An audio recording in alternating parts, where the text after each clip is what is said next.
Hi, this is Barack Obama. How are you? The race for the White House is on again. This race for the White House has been so close and so hotly contested. Back in 2012, Barack Obama wasn't just campaigning, he was setting the stage for the future of political strategy. This wasn't just about winning votes, it was about transforming how campaigns connect with people. And at the center of it all, social media. Social media. Social media. Social media. Social media. Social media. And you know where a big chunk of that action was happening? Over the next 4 months, you have a choice to make. YouTube. Obama's team knew that if they wanted to reach voters, especially the younger crowd, they had to be where everyone was hanging out online. Remember these ads, the ones that popped up before your favorite videos? Obama's campaign wasn't just posting content, they were flooding YouTube.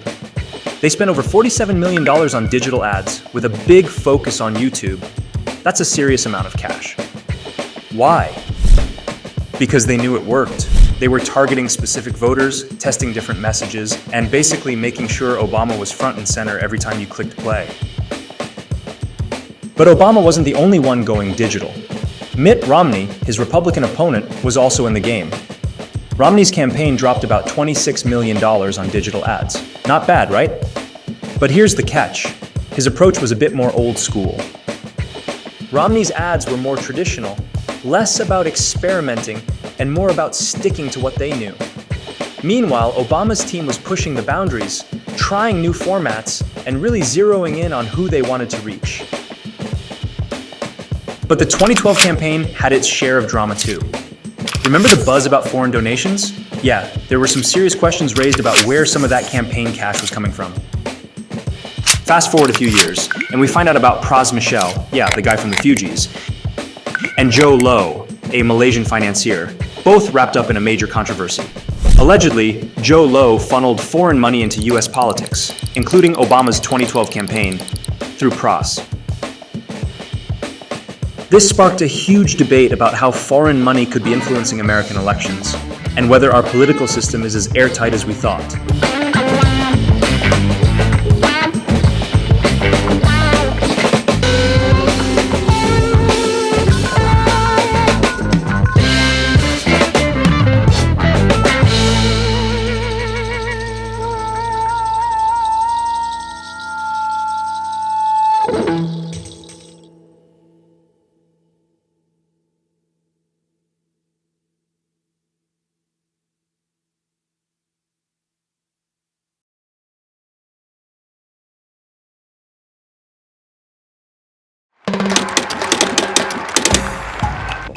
I want you to be able to get a job. I know what it takes to get this economy going. He said that, I said we should take Detroit bankrupt. And that's right. My plan was to have the company go through bankruptcy like 7-Eleven did at Macy's. And Governor Romney says he's got a 5-point plan. Governor Romney doesn't have a 5-point plan. He has a 1-point plan. And that plan is to make sure that folks at the top play by a different set of rules.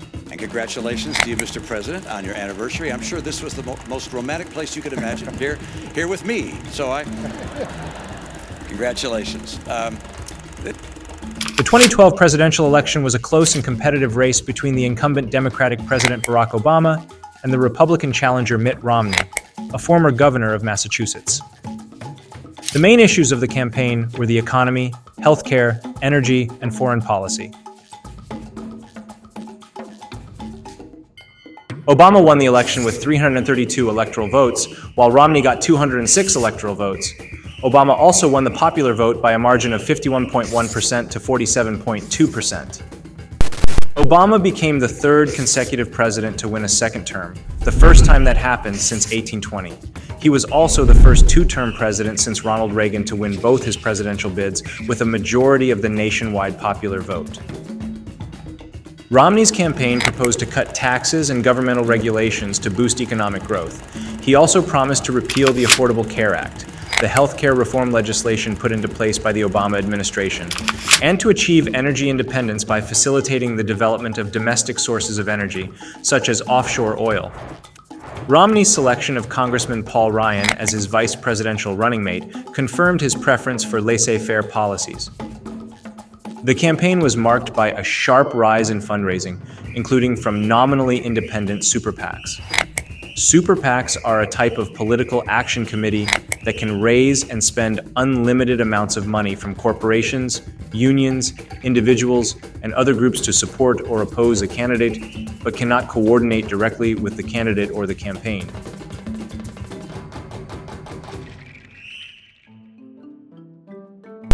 I have no more campaigns to run. My only agenda, I know because I won both of them.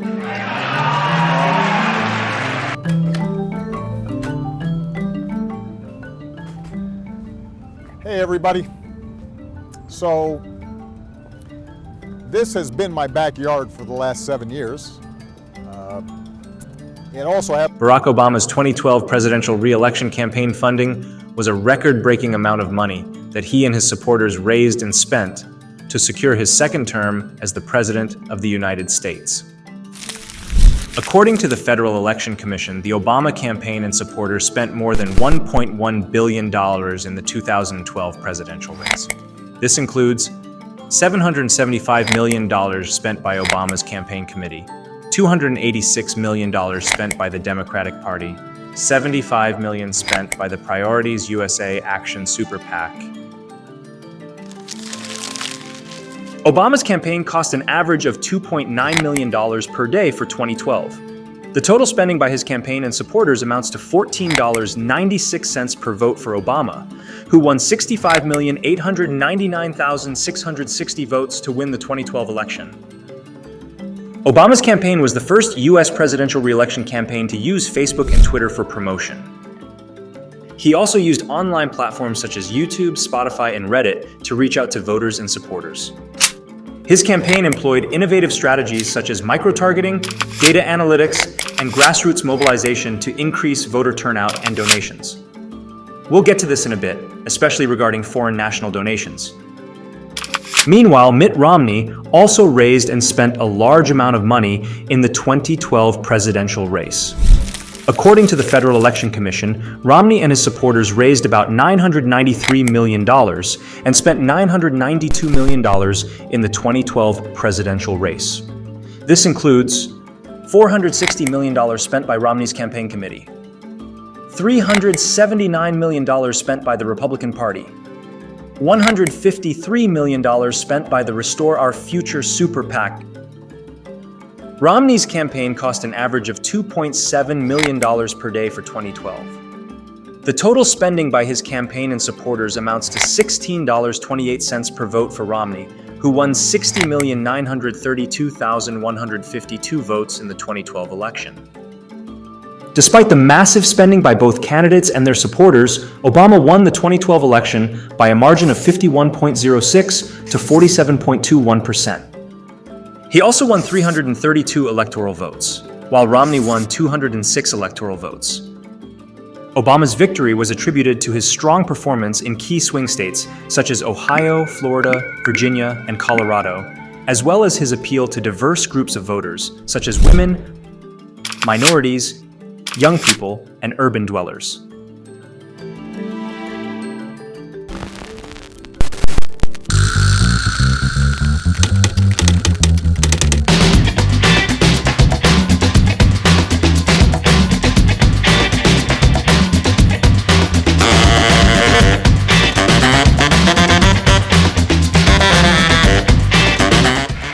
Former Goldman Sachs bankers and a fugitive Malaysian financier. What may be the biggest financial scam in history?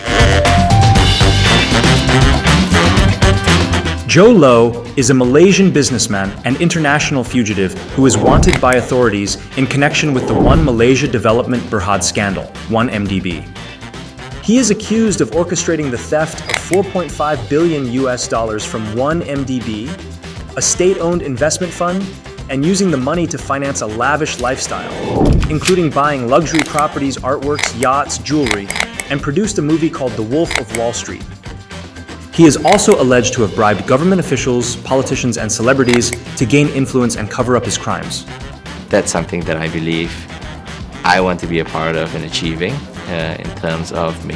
Jho Low has been on the run for 5 years and has reportedly been hiding in China, Hong Kong, and Macau with the protection of the Chinese intelligence service.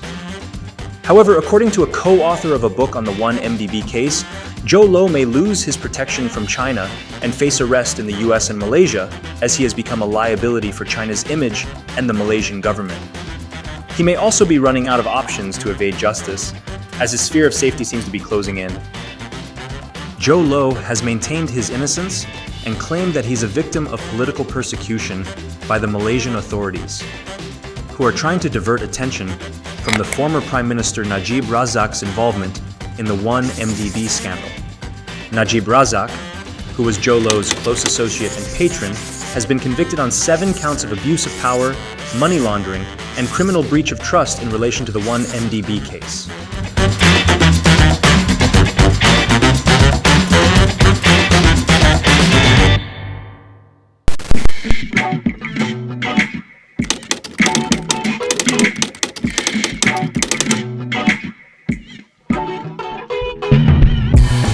Trying to educate them the importance of voting, and also a lot of people don't realize this. See, when you talk about voting, people like to always think about the general election. You know, that's the federal level. You actually going to have more impact on your local level. That's what really affects you. Federal don't really affect you as much, right? Because it's the whole country. The local is what affects you where you live. Pras Michel is an American rapper who's best known as a member of the hip-hop group Fugees, alongside Wyclef Jean and Lauryn Hill. He has also had a solo career with hits such as Ghetto Superstar and Blue Angels. He's also a producer and an actor who has appeared in films such as Mystery Men and Bulworth. Pras Michel's involvement began by chance around 2006 when he met a baby-faced Malaysian businessman named Jho Low. Low was a globe-trotting financier whose lavish spending would put him on familiar terms with dozens of A-list entertainers. But by 2016, US investigators believed he'd masterminded the embezzlement of billions of dollars from the Malaysian sovereign wealth fund 1MDB, blowing much of it on artwork, real estate, and gifts for celebrity friends including Leonardo DiCaprio and Kim Kardashian. Few were as close to Low as Michel. Prosecutors seized $95 million that they alleged originated with Low from Michel's accounts. With US authorities closing in and moving to confiscate his assets, Low needed help. He turned first to Michel, hoping to cash in on the star's connections to President Barack Obama, for whom Michel had raised money during the 2012 campaign. Today, the Department of Justice has filed a civil complaint seeking to forfeit and recover more than $1 billion in assets associated with an international conspiracy to launder funds stolen from One Malaysia Development Berhad, or 1MDB, a company wholly owned by the government of Malaysia. Now, the $1 billion in assets that we're discussing today are just a portion of the more than $3 billion that was stolen from 1MDB and laundered through American financial institutions in violation of United States law. 1MDB was created by the Malaysian government to promote economic development through international partnerships and foreign direct investment, with the ultimate goal of improving the well-being of the Malaysian people. But unfortunately, sadly, tragically, a number of corrupt 1MDB officials treated this public trust as a personal bank account. Later, around 2011, Michel and Low became close friends. He was just one of many celebrities Low cozied up to during a whirlwind of yacht vacations, club nights, and gambling, lubricated by his vast financial resources. Kardashian would later tell the FBI she'd bought a Ferrari using $305,000 Low gave her in cash. The supermodel Miranda Kerr, whom Low briefly dated, received about $8 million in jewelry. Low was especially generous with DiCaprio, donating a $3.2 million Picasso and a $9.2 million Basquiat to his charity. He also financed The Wolf of Wall Street, a film DiCaprio had been trying to develop for years. However, Pras Michel is also facing legal troubles, as he was found guilty of 10 criminal counts in April 2023, related to his involvement in 2 multi-million-dollar political conspiracies. He was accused of using money from a Malaysian fraudster, Jho Low, who's wanted for the 1MDB scandal, to illegally donate to Barack Obama's 2012 presidential campaign and to lobby the Trump administration to drop the investigation into Jho Low and to extradite a Chinese dissident. Pras Michel has denied the charges and claimed that he was a victim of political persecution. He is awaiting sentencing and faces years in prison. His lawyer has said that he will appeal the verdict.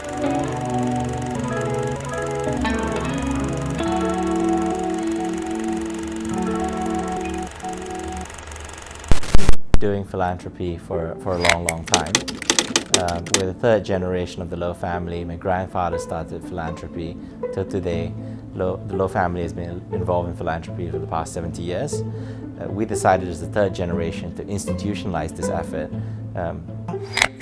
If you didn't know any better, you would think I have a #1 album and record on the Billboard magazine right now. Real talk, right? And I don't.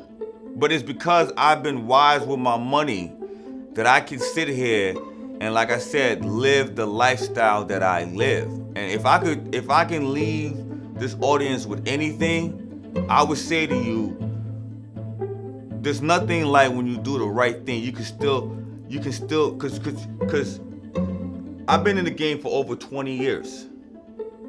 And most artists, when they peak, that's it. After that, they're done.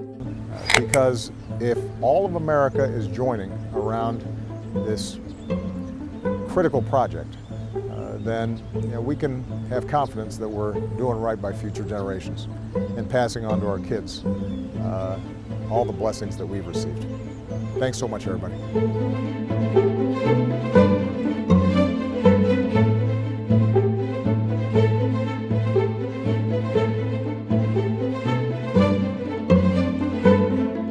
On November 2015, a mysterious connection between an American businessman, Frank Wright Jr., and a 1MDB-sponsored project in the state of Kedah, Malaysia. Wright, who was the chief campaign fund manager for former US President Barack Obama, had set up a company called Jho Capital to participate in a joint venture for a solar power project with 1MDB. Jho Capital had made several payments to Democrat campaigns for the 2014 Senate elections, and that its only source of income was from 1MDB. The solar power project, however, seemed to be a sham and was later abandoned. There are also links between Frank Wright, 1MDB, and Jho Low, the fugitive financier who orchestrated the massive theft of public funds from 1MDB on behalf of the former Malaysian Prime Minister, Najib Razak. One of these links was a huge investment fund named Euros, which was launched in the United States with the backing of Abu Dhabi's IPIC Sovereign Wealth Fund, another accomplice in 1MDB's frauds. The managers of Euros were Frank Wright through Jho and the rap star Pras Michel, who was a close friend of Jho Low and had received lavish gifts from him. However, neither Wright nor Michel had any expertise or experience in managing such a large fund, which raised suspicions about its legitimacy. Subsequently, Euros was quickly shut down. However, Jho had already pocketed $69 million as its management fee for providing no apparent investment advice. Investigators close to the probe said that they believed $10 million was allegedly, and indirectly, sent to Wright in a business deal, according to reports from 2016, although Wright and Jho are not known to have been implicated in any wrongdoing.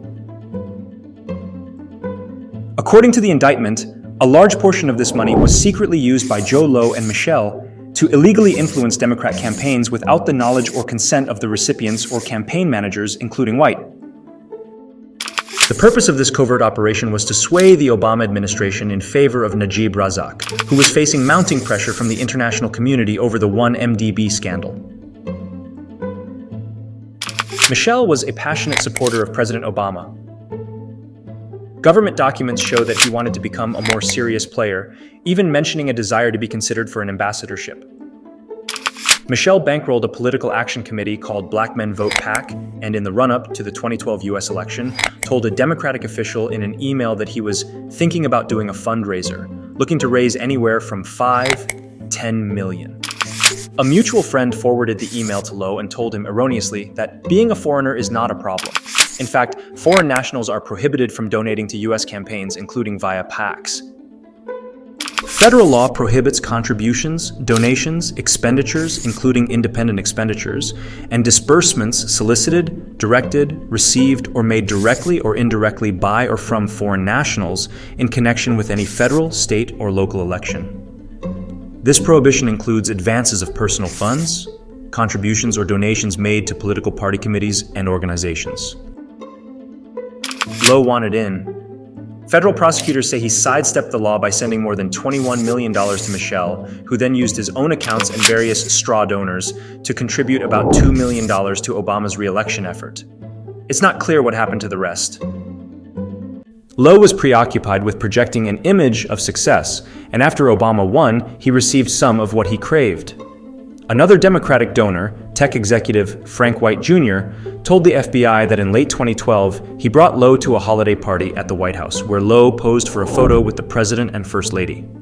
A representative for the Obamas declined to comment. But if Low thought his donations would buy him political cover in Washington, he was mistaken. All in all, it started in 2009 when the Malaysian government set up a sovereign wealth fund called 1MDB, which was supposed to boost the country's economy in the long run. But Jho Low was secretly pulling the strings, and what unfolded was a huge financial scandal. We're talking millions of dollars being stolen, funneled offshore, and even used to try and influence US politics. So Jho Low apparently started skimming money from 1MDB pretty much right after it was set up. One of the first big moves? He teamed up with a company called PetroSaudi International, but instead of a legit deal, he funneled $700 million into his own Swiss bank account, Good Star Limited, making it look like a loan repayment. Through offshore and shell companies, Low channeled millions from 1MDB into secret accounts around the world, including in the British Virgin Islands, Cayman Island, and Seychelles. Later in June 2012, Pras Michel gets $150,000 from his financial advisors company. The catch? That company had just received a cool $1 million from one of Jho Low's offshore accounts, Tannour Finance Corporation. And then just 2 months later in August, another $9.6 million lands in Pras' accounts. Pras Michel, now with millions at his disposal, began recruiting straw donors, friends, associates, and others who would donate money to political campaigns under their own names, but using Jho Low's stolen funds. Payments were made through checks, direct deposits, and cash, disguising the real source of the money. So through these straw donors, over $865,000 ended up going to Political Committee A, which was backing Obama's joint fundraising committee. On top of that, another $1.1 million went to Political Committee B, all under Pras Michel's name. But the real story? It was all Jho Low's stolen money fueling those donations. So, Pras Michel, feeling pretty connected after all the money flowing into Obama's campaign, tried to use his political ties to get Jho Low into some high-profile events. On June 25, 2012, Jho Low actually flew to Miami, hoping to attend this super-exclusive Obama fundraiser, but at the last minute, they shut him down. No entry for Joe. By September, though, Pras managed to pull a few strings. Jho Low's dad and a bunch of his friends got into another campaign event thanks to Michel. And to top it off, Pras and his crew of straw donors even got photos with Obama himself, making it look like they were tight with the president. It was all part of the game to boost their influence. But things were getting even more sketchy. Pras Michel started lying on donation forms, saying the money was his when it really wasn't. To keep the whole thing under wraps, he used letters calling the funds gifts, and even claimed the $21 million he got from Jho Low was just a gift. That way, he could avoid getting flagged by the IRS. In June 2015, Michel signed a false statement under penalty of perjury, continuing to conceal Jho Low's role. By 2015, everything started falling apart. Journalists began digging into the whole mess, and the scandal blew wide open. Not long after, a formal complaint was filed with the Federal Election Commission. By July, Pras Michel was in serious trouble. He got indicted for using Jho Low's money to dodge US election laws and buy political influence. The whole scheme was finally catching up to him. The indictment really laid bare a whole pattern of theft, cover-ups, and shady attempts to influence one of the biggest political campaigns out there. It's wild how far some people will go to buy influence, but in the end, the truth always catches up with you. For 200 years after a former colony won the right to determine its own destiny, the task of perfecting our union moves forward.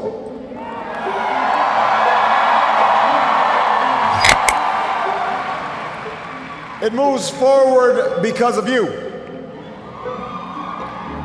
It moves forward because you reaffirmed the spirit that has triumphed over war and depression, the spirit that has lifted this country from the depths of despair to the great heights of hope, the belief that while each of us will pursue our own individual dreams, we are an American family and we rise or fall together as one nation and as one people. Click here to find out the cause of the biggest Hollywood riot in 1945, and click here to find out how Bill Gates is going to disrupt the world palm oil industry.